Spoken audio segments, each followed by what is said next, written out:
アロー戦争。南京条約のさらに優位な改正を望むイギリスは、イギリス船籍アロー号臨権を口実にアロー戦争を開戦。フランスに共同出兵を持ちかけた。フランスも宣教師殺害を理由に清国への出兵を決めた。強欲なイギリス・フランス連合と不誠実な清国の戦争は、天津条約による撤兵と条約に不満な清国軍の不意打ちを挟んで戦闘が継続された。優れた近代兵器で清国軍を圧倒する連合軍が北京に迫ると、勝利を望めない皇帝漢方帝は側室西太后や身近な者を連れ北京を離れた。敗戦処理を任された皇帝の弟恭親王は、イギリス・フランスにロシア・アメリカを加え、さらに過酷な北京条約を結ぶことになった。布教活動。北京条約にはキリスト教布教の自由と宣教師の保護が盛り込まれていた。制限のない布教を許された宣教師は信者獲得を目指し、大陸の内部へと活動範囲を広めていった。清国内では官僚の汚職、有力者と一般民衆の確執、名前によそ者の意を持つハッカと現地人の確執が存在し、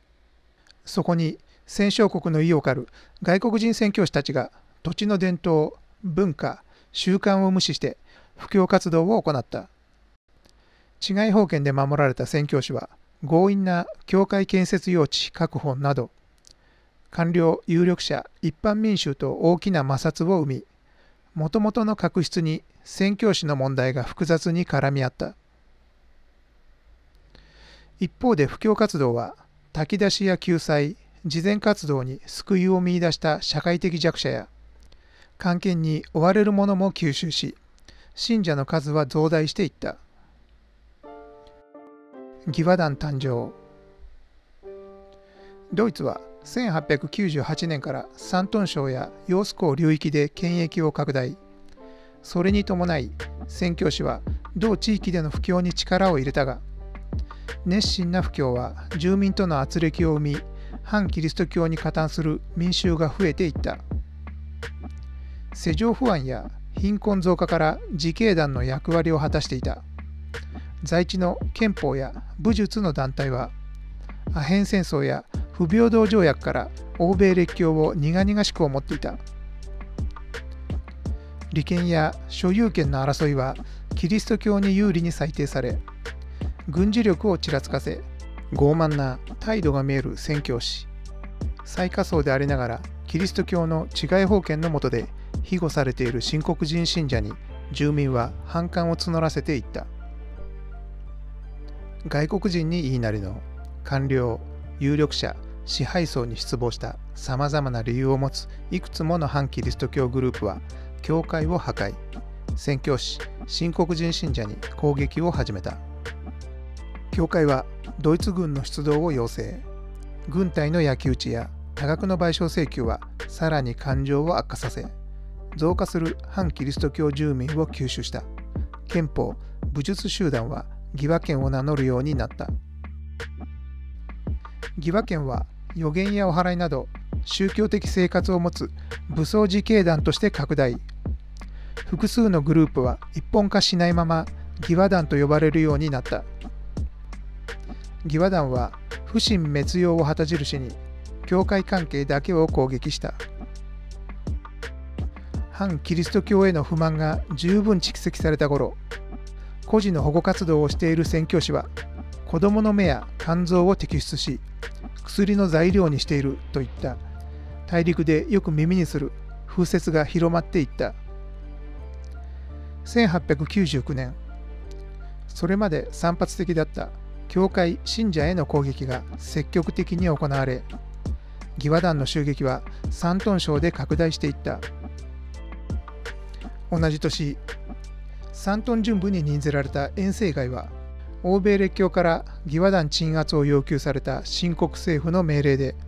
義和団攻撃を開始した。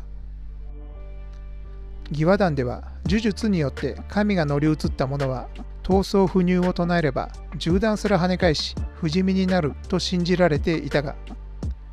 日清戦争後近代化した遠征外の軍隊の前に瞬く間に山東省から駆逐され直令省に落ちていった。1900年、流浪の義和団にとって直令省は豊穣の土地と言えた。生活に苦しむ農民、失業者や難民が多く、生活困窮者を吸収した義和団の各グループは一気に膨れ上がり、強大化した排外運動はキリスト教だけでなく西洋の文物すべてに攻撃を拡大した。3月、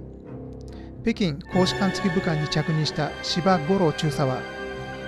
北京周辺の情勢から不測の事態を警戒、地理を徹底的に調べ、患者を駆使して情報収集に努めた。5月、義和団は天津や北京周辺でも活発に襲撃を繰り返したが、政府機関には手を出さなかった。清国軍、遠征外に攻撃されてなお、不信滅揚を掲げていた。列強はさらなる鎮圧を清国に要求し、それを苦々しく思った西太后を筆頭に、義和団に同情を示す官僚が多く、弾圧に手心が加えられた。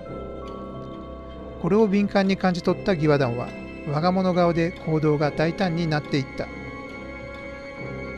列強は、義和団の動きに敏感になり、5月20日、天津への艦隊航路確保のため、最大の障壁となる絵画加工、太鼓砲台の引き渡しを清国に求めた。清国は理不尽な要求であると拒否したが、活発になる義和団を警戒した列強は砲台を攻め落とした。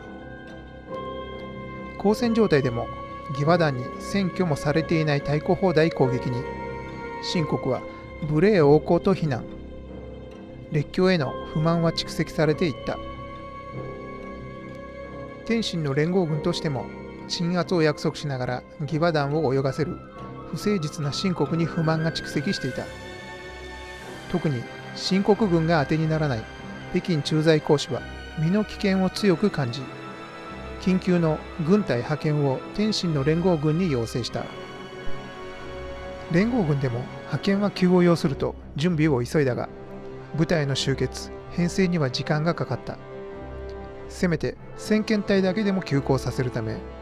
沿岸の日本、イギリス、アメリカ、フランス、ロシア、イタリアの軍艦から341名の陸戦隊を選抜。少数ではあったが、太古から上陸した先遣隊は天津経由で北京公使館合流に成功した。その直後、義和団の攻撃が激しさを増し、京津鉄道の線路停車場が破壊され、電信が切断されたことで公使館と天津連合軍の連絡は完全に途絶えた。連合軍はその間も急ぎ派遣軍を編成。6月初旬、かき集めた2000の兵をイギリス海軍中将シーモアが率い、北京を目指した。しかし、急行すべきシーモア中将は、義和団が破壊した鉄道を修繕しながら進軍。北京への道のりは遠かった。6月10日、北京に20万の義和団が入場した。行き場を失った清国人信者は、公使館区域に逃げ込み、義和団は各国の公使館を取り囲む暴徒となった。これに呼応するように、北京を警護するはずの清国軍指揮官と副将が、日本公使館書記生杉山明を殺害した。当副将の敵は義和団のはずであったが、清国正規兵の敵対行動が始まった。シーモア中将の連合軍は北京天津の中間老房まで進んでいたが、義和団清国軍に行く手を阻まれ、天津への退却を余儀なくされた。6月13日、これらの情報に接した日本は、同意があれば大軍を送る用意があることをイギリスに伝えた。西太后の決断。6月19日、義和団や新国軍の東副将永禄に包囲されていた各国公使は、新国政府から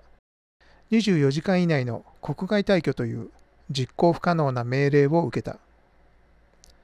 6月20日、強烈な排外主義者、東副将は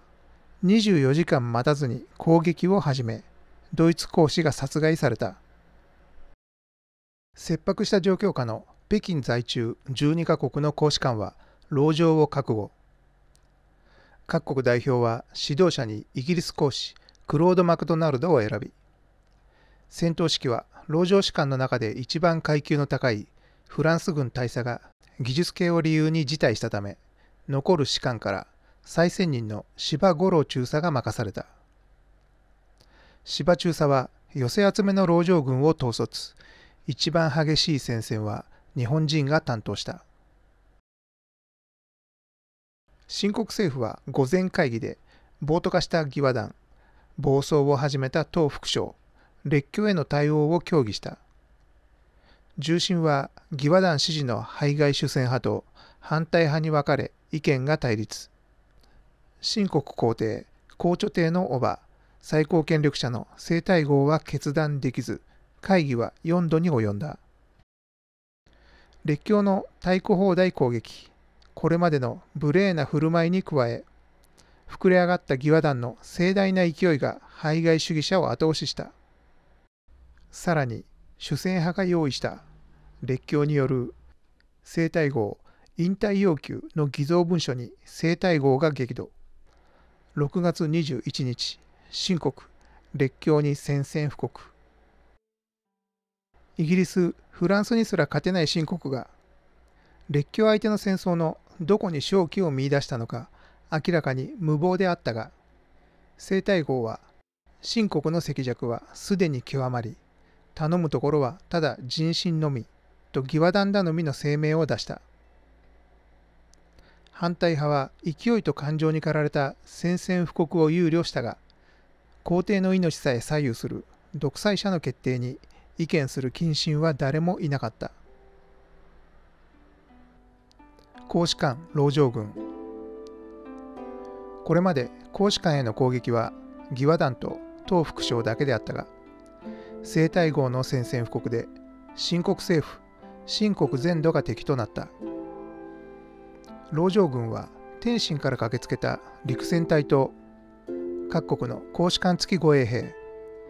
志願者を合わせた481名と新国人信者だけで北京の義和団20万、新国精鋭の攻撃をしのぎ、いつ来るかわからない救援軍を待つこととなった。